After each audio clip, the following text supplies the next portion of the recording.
Hello guys, आपका स्वागत है मेरे चैनल मानवा हिंदी एक्सप्लेन पर। गाइस, आज मैं आपको एक्सप्लेन करूंगी I just having fun with the time limit मानवा का chapter 3। So without any delay let's get start.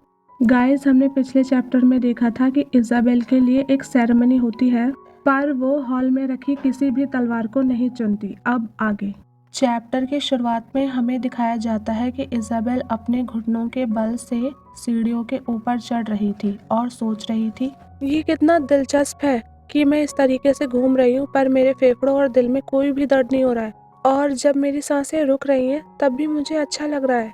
मेरी पिछली जिंदगी में जब मैं जोर से सांस लेती थी तो मेरे सीने में बहुत जोर से दर्द होता था। इजाबेल ये सब कुछ सोचते सोचते सीढ़ियों के ऊपर आ जाती है और ऊपर पहुंचकर पीछे मुड़कर कहती है, मैंने किया, आखिरकार मैंने ये पूरा कर ही लिया। तुम सब ये देख ही रहे होगे सोल्जर्स, हा हा हा। इतना सोचते ही इजाबेल अपने घुटनों के बल फिर से चलना शुरू करती है और हमसे कहती है, अब वो आखिरी चीज जो मुझे करनी है और जिसका मैं इंतजार कर रही थी। इजाबेल हमसे इतना कहते ही अपने डैड के पैरों को पकड़ लेती है और मुस्कुराते हुए कहती है, पापा, मम्मा। इजाबेल को ऐसे देख उसके डैड शॉक्ड हो जाते हैं और कुछ भी नहीं कह पाते। और यहाँ पर हमारी प्यारी इजाबेल सोच रही होती है, वाओ, मेरी प्रैक्टिस रंग लाई, मैंने बिल्कुल साफ बोला। इतना सोचते ही इजाबेल अपने डैड के पैरों को दोनों हाथों से पकड़कर सोचती है, ये कितना गर्म है, आह, डैड की खुशबू कितनी अच्छी है। इजाबेल ये सब कुछ सोच ही रही होती है, तभी हमें एक बच्चे की आवाज आती है जो कहता है, मेरी छोटी बहन सबसे क्यूट है। ये आवाज सुनकर इजाबेल उसकी ओर देखती है। इजाबेल को देखकर वो लड़का कहता है, हेलो, और फिर हमें उस लड़के से मिलवाया जाता है जो कि बड़ा बेटा था बिल्टन फैमिली का और उसका नाम था सरमन बिल्टन। सरमन को देखकर इजाबेल सोचती है, ओह, तो ये है सरमन, बिल्टन फैमिली का बड़ा बेटा। मैंने सुना है सरमन क्यूट लोगों के सामने कमजोर होता है, पर ये खुद ही कितना क्यूट है। इतना सोचते ही इजाबेल सरमन को जवाब देती है, यू टू। इतनी देर में हमें किसी और बच्चे की आवाज आती है जो कहता है, एक मिनट रुको ब्रदर, क्या मैं सबसे क्यूट नहीं हूँ? उस बच्चे के इतना कहते ही हमें बिल्टन फैमिली के दूसरे बेटे कमान और तीसरे बेटे माइकल से मिलवाया जाता है। इसके बाद माइकल कहता है कि मैं सबसे क्यूट हूँ। इसके जवाब में समन कहता है कि तुम क्यूटनेस के मामले में कंपटीशन नहीं कर सकते। तो माइकल चिल्लाते हुए कहता है, नहीं, मैं सबसे क्यूट हूँ। इसके जवाब में सैमन कहता है, नहीं, इजाबेल सबसे क्यूट है। सैमन की बात सुनकर माइकल इजाबेल को मुंह फुलाकर देखने लगता है और माइकल को ऐसे देख इजाबेल जोर जोर से हंसने लगती है और मन में सोच रही होती है कि ये सब कुछ क्या है। मैं तो चाहती ही नहीं कि मैं हंसूं, लेकिन मेरी हंसी रुक ही नहीं रही।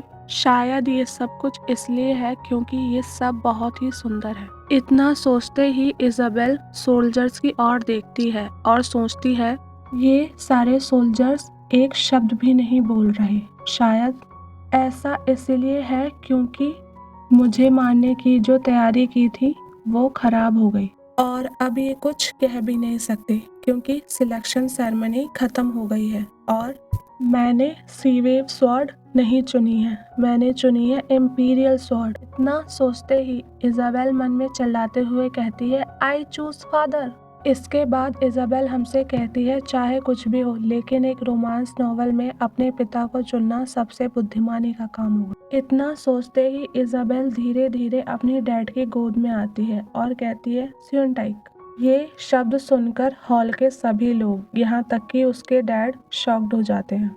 और फिर इजाबेल हमसे कहती है कि मैंने बहुत प्रैक्टिस की थी इस शब्द को बोलने के लिए, और ऐसा मैंने इसलिए किया था क्योंकि मुझे सबको बताना था कि मैंने अपनी मर्जी से फादर की स्वॉर्ड चुनी है।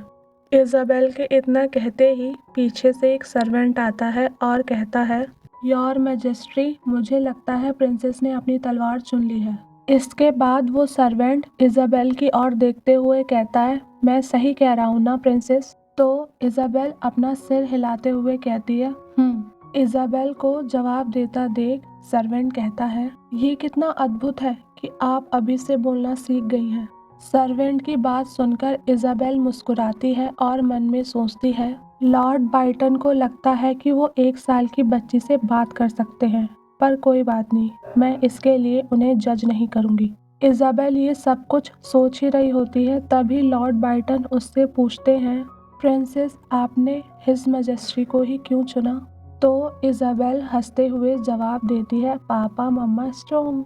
इजाबेल की ये बात सुनकर लॉर्ड बाइटन भी मुस्कुराते हैं और कहते हैं, क्या आपने सुना हिज मैजेस्टी? प्रिंसेस ने आपको इसलिए चुना क्योंकि आप एम्पायर के ग्रेटेस्ट स्वॉर्ड हैं। बाइटन की बात सुनकर किंग गुस्से में कहता है, बाइटन तुम्हें सचमुच लगता है कि तुम एक छोटे से बच्चे से बात कर सकते हो? तो बाइटन जवाब देता है, जी हाँ योर मैजेस्टी। बाइटन की ये बात सुनकर किंग गुस्से में कहता है, अगर तुम्हारी जगह कोई और होता तो मैं उसे सजा दे चुका होता। ये बात सुनकर बाइटन जवाब देता है, योर मैजेस्टी, अगर कोई बच्चा जन्म से ही जीनियस हो तो वो 1 साल की उम्र में बात कर सकता है। बाइटन की बात सुनकर किंग कहता है, अगर ये बात है तो मुझे प्रूफ दो। किंग के ये बात सुनकर बाइटन कहता है, योर मैजेस्टी, अगर आप मुझे परमिशन दे तो मैं ये प्रूफ कर सकता हूँ। इसके जवाब में किंग कहता है, ठीक है, मैं तुम्हें परमिशन देता हूँ। इसके बाद बाइटन इजाबेल से कहता है, प्रिंसेस क्या आप मेरे शब्दों को समझ सकती हैं? इसके जवाब में इजाबेल अपना सिर हाँ में हिलाती है।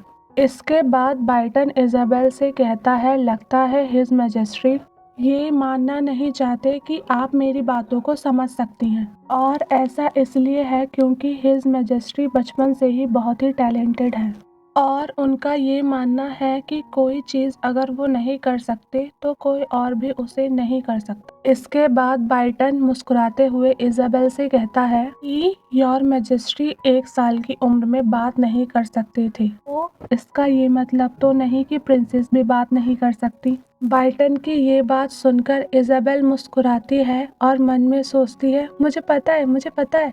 और फिर हमसे इजाबेल कहती है, मेरे डैड बचपन से ही जीनियस थे, वो जो भी सोचते थे उसे पूरा कर देते थे और उन्हें ये पूरा विश्वास था कि जो भी वो कहते हैं वो सही होता है। इसीलिए मेरे डैड बचपन से ही अहंकारी और घमंडी है और उनसे आगे कोई नहीं निकल सकता। इजाबेल हमें ये सब कुछ बता ही रही होती है कि तभी हिज मैजेस्टी गुस्से में कहते हैं, बाइटन तुम कितनी देर से बकवास किए जा रहे हो। इजाबेल अपने डैड को ऐसे देखकर डर जाती है। तभी बाइटन इजाबेल से कहता है, प्रिंसेस क्या आप आंख मारना पसंद करेंगी? इजाबेल मन में सोच रही होती है, नाइस टाइमिंग बाइटन, और फिर बाइटन को आंख मार के दिखाती है। इजाबेल को ऐसे देख बाइटन मुस्कुराते हुए कहता है, हाँ बिल्कुल सही, वेल डन प्रिंसेस। तो चलिए एक बार हम दूसरी आंख से ट्राई करते हैं, ठीक है? तो इजाबेल अपना सिर हिलाते हुए कहती है, और फिर अपनी दूसरी आंख से आंख मार के दिखाती है। ये देखकर बाइटन हंसते हुए कहता है, बहुत बढ़िया प्रिंसेस। ये सारी चीजें इजाबेल की मॉम और उसके भाई देख रहे होते हैं और सोच रहे होते हैं, बेबीज कितने फनी होते हैं। इसके बाद बाइटन किंग से कहता है, योर मैजेस्टी, प्रिंसेस ने अभी 2 बार आंख मारी, तो क्या आप अब मानेंगे कि प्रिंसेस हमारी बातें समझ सकती हैं? बाइटन की बात सुनकर इजाबेल के डैड इजाबेल को घूरने लगते हैं और अपने डैड को ऐसे देखकर इजाबेल घबरा जाती है और मन में सोचती है, मैं तो सिर्फ आंख मार रही थी, मुझे ऐसे क्यों घूर रहे हो? इजाबेल ये सोच ही रही होती है, तभी डर के मारे उसका बैलेंस बिगड़ जाता है और वो गिरने लगती है।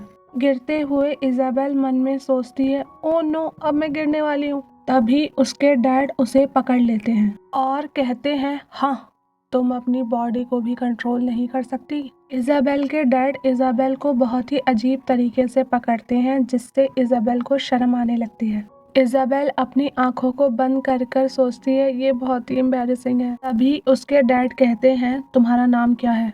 इजाबेल मन में सोचती है, मेरा, और फिर जवाब देती है, इजाबेल।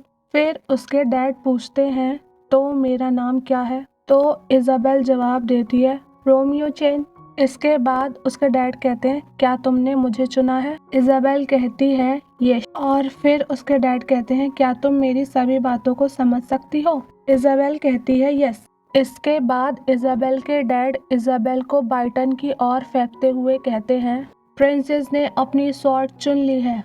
और फिर किंग कहता है, बाइटन, प्रिंसेस ने कौन सी स्वॉर्ड चुनी है? बाइटन मुस्कुराते हुए जवाब देता है, रॉन बिल्टिन। बिल्टिन फैमिली की सबसे शक्तिशाली तलवार, द फाइनल स्वॉर्ड। और फिर किंग अनाउंसमेंट करता है कि प्रिंसेस ने हिज मैजेस्टी द एम्पीरियर को चुना है और ये हिस्ट्री में रिकॉर्ड होगा कि प्रिंसेस की चॉइस क्या। किंग की अनाउंसमेंट सुनकर वहां खड़े सभी लोग ताली बजाते हैं और यहाँ इजाबेल सोच रही होती है कि सिलेक्शन सेरेमनी आराम से खत्म हो गई और इस बात से खुश हो रही होती है कि उसने नॉवेल में लिखी बातों को चेंज कर दिया।